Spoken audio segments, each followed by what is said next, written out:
Hello friends, आज के इस वीडियो में जानते हैं कि क्लास 10th का टॉपर कैसे बनेंगे इस 2027 में। कि किसी भी तरह हमें टॉपर बनना है। आपको लग रहा है कि नहीं, टॉपर हम नहीं बन पाएंगे, कोई और बन पाएगा। भाई कोई ना कोई एक तो विद्यार्थी ही बनता है ना टॉपर, बिहार टॉपर। इसलिए आप भी बन सकते हो। तो उसका क्या टिप्स है, उस टिप्स को हम जानते हैं कि ऐसे कौन कौन सा चीज़ हम जानेंगे जिससे हम टॉपर बन सकते हैं। तो आइए हम इस वीडियो में जानते हैं कि ऐसा कौन कौन सा टिप्स है जिससे हम टॉपर बन सकते हैं। तो आपने इस वीडियो का लोगो देखा होगा कि हम किस प्रकार से कौन कौन से विषय पढ़े तो हम मतलब कि टॉप कर सकते हैं। उसके बाद आपने देखा होगा रोज़ कितने घंटे पढ़ने चाहिए, रोज़ कितने घंटे पढ़ना चाहिए। उसके बाद अंक लाने की रणनीति क्या है, ये सब चीज़। तो हम सबसे पहली बात करते हैं क्या कौन कौन से हमें विषय पढ़ने चाहिए। सबसे पहली बात तो क्लास 10th में 5 सब्जेक्ट होते हैं। होते हैं 2 सब्जेक्ट अच्छे, लेकिन 5 सब्जेक्ट का ही मार्क्स बिहार बोर्ड में जुड़ता है, जिसमें इंग्लिश नहीं जुड़ता है। तो पांचों सब्जेक्ट में जैसे साइंस हो गया, उसके बाद मैथ हो गया, आपका एक लैंग्वेज हो गया मैथिली, सोशल साइंस और मैथ हो गया। ठीक, इंग्लिश भी होता है लेकिन इंग्लिश का मार्क्स नहीं जुड़ता है। तो आपको किस तरीके से पढ़ना है, तो मैथ को ही पढ़ना है। तो मैथ में ऐसा कौन कौन सा चैप्टर पढ़ना है जिससे हम अच्छे स्कोर कर सकते हैं, वो जानेंगे। उसके बाद साइंस में ऐसा कौन कौन सा चैप्टर है जो पढ़ के हम अच्छे से अच्छे स्कोर कर सकते हैं, वो भी जानेंगे। उसके बाद लैंग्वेज, अगर आपका लैंग्वेज में मैथिली है या फिर संस्कृत है तो उसका भी हम जानेंगे कौन सा हमें चैप्टर पढ़ना चाहिए, ताकि हम आसानी से अच्छे मार्क्स ला सकते हैं। अच्छे मार्क्स के हम टॉपर की पद्धति की बात कर रहे हैं। आपने इन बातों को फॉलो कर लिया तो आप टॉपर लिस्ट में आपका नाम जरूर आएगा। तो चलिए चलते हैं। हम सबसे पहले पहला सब्जेक्ट की बात करेंगे जिसमें मैथ पढ़ के हम अच्छा से अच्छा कैसे स्कोर कर सकते हैं। तो मैथ में सबसे पहला इंपॉर्टेंट चैप्टर आता है त्रिकोणमिति, जिसे ट्रिग्नोमेट्री कहते हैं। त्रिकोणमिति मैथ का पूरे 4 भाग में से एक भाग त्रिकोणमिति चैप्टर ले लेता है, क्योंकि इससे नहीं तो 25 से 30 मार्क्स का क्वेश्चन पूछा जाता है। इसीलिए बोले मैथ का एक भाग ले लेता है त्रिकोणमिति चैप्टर। तो त्रिकोणमिति चैप्टर सबसे इम्पोर्टेंट है क्लास 10th का। तो उसको किस तरीके से पढ़ना है, उसमें जैसे 8.4 तक है, 8.1, 8.2, 8.3, 8.4। तो चारों प्रश्नावली को अच्छे तरीके से कर लेना है। उसके बाद जितने उसमें फार्मूले हैं उस फार्मूले को अच्छे से याद कर लेना है, क्योंकि फार्मूला बेस्ड उसमें बहुत सारा क्वेश्चन आता है त्रिकोणमिति चैप्टर से। मैं इसलिए इस बातों को मैंने जिक्र किया है। उसके बाद आता है उसके बाद इम्पोर्टेंट चैप्टर आता है सांख्यिकी। कौन सा चैप्टर? सांख्यिकी।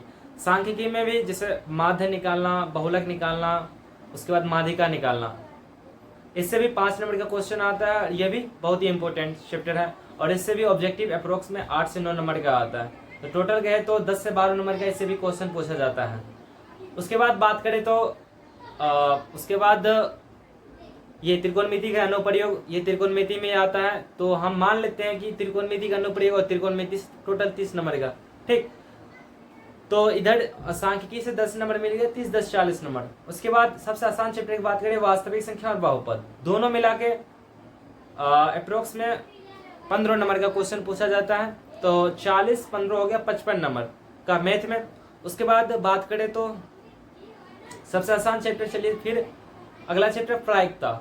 क्या चीज? प्रायिकता चैप्टर स्टूडेंट को पढ़ने में भी अच्छा लगता है और बहुत इजी भी होता है। उससे भी कम से कम 5 से 7 नंबर का क्वेश्चन पूछा जाता है। हम 5 नंबर अप्रोक्स ले लेते हैं, 60 5 65 मार्क्स हो गया। उसके बाद बात करें तो पृष्ठीय क्षेत्रफल एवं आयतन, उससे 5 नंबर और 2 नंबर का क्वेश्चन रहता है फिक्स। टोटल 10 नंबर का रहता है, तो 65 10 75 नंबर का हो गया। उसके बाद द्विघात समीकरण से भी 10 नंबर का, 75 10 85। उसके बाद बात करें तो इधर हो गया आपका समांतर श्रेणी से भी अच्छा खासा क्वेश्चन रहता है।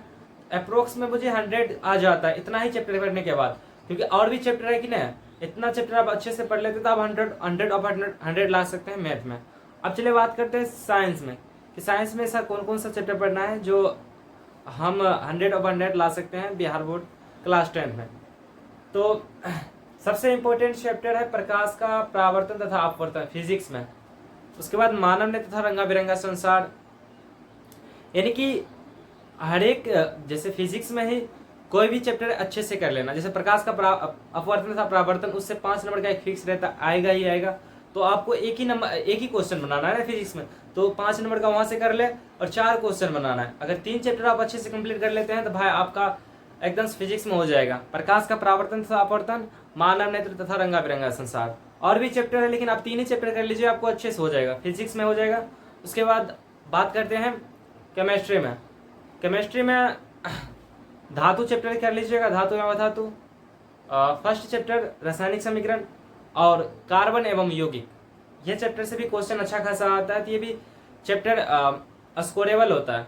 ठीक, मैंने केमिस्ट्री की बात कर ली। उसके बाद बात करें तो बायोलॉजी का।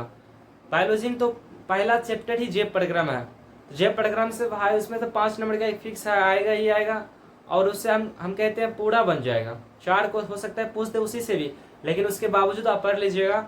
अनुवांशिकता और हमारा पर्यावरण बहुत इजी चैप्टर है, उससे आपको अच्छे मार्क्स स्कोरेबल कर सकते हैं। उसके बाद बात करते हैं, मैथ की बात कर लिए और साइंस की बात कर ली। अब बात करते हैं हम सोशल साइंस की। सोशल साइंस 8 सब्जेक्ट में आपको कुछ नहीं करना है। आपके पास 2026 का एक मॉडल सेट लेना है, या फिर 2027 जो आने वाला नया है मॉडल सेट लेना है। उस मॉडल सेट को पढ़ लेना है अच्छे तरीके से। भाई पूरा क्वेश्चन याद करना, सोशल साइंस में इतना क्वेश्चन कहाँ से जाओगे याद करने के लिए। हमें 90+ नंबर लाना, इजीली आएगा। जितना भी ऑब्जेक्टिव है ऑब्जेक्टिव उसको अच्छे से पढ़ लेना है, चाहे गाइड से हो चाहे कहीं से भी हो, उसको अच्छे से पढ़ लेना।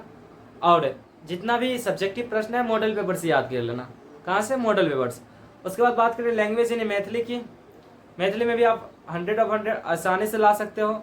उसमें कुछ नहीं, आपको जितना भी उसमें लेखक है, लेखक का नाम और उसका जितना भी चैप्टर है चैप्टर का नाम याद कर लीजिएगा। उसमें सब्जेक्टिव और ऑब्जेक्टिव अच्छे से कर लीजिएगा, ताकि मतलब कि थ्योरी वाले में दिक्कत ना हो, क्योंकि इससे व्याकरण भी पूछा जाता है। व्याकरण भी पूछा जाता है ना, जिस तरह हिंदी में व्याकरण है उसी तरह मैथिली में भी होता है। तो आप अच्छे से स्कोर कर सकते हैं इस मैथिली में भी। मैथिली में आप चैप्टर की बात करें तो आप देखिए मैथिली एक लैंग्वेज है, आप सभी चैप्टर को आसानी से पढ़ सकते हैं। उसके बाद बात करें तो हिंदी में भी आप सभी चैप्टर को अच्छे से पढ़ लें, और उसका जितना भी गद्यांश होता है, संक्षेपण होता है, उस सबको अच्छे से लगा लें। उसके बाद इसमें भी जितना लेखक का नाम है सब लेखक का नाम याद कर ले, क्योंकि लेखक और उसका पार्ट से कम 7 से 8 नंबर का क्वेश्चन रहता है। ठीक, तो इस व्याकरण भी पढ़ ले हिंदी में अच्छे तरीके से, क्योंकि आपको पूरा ऑब्जेक्टिव बनाना है। 100 में 50 आराम से बना सकते हो, इजीली बना सकते हो, अगर पूरा चैप्टर पढ़े होगे और पूरा व्याकरण हिंदी व्याकरण पढ़ोगे तब।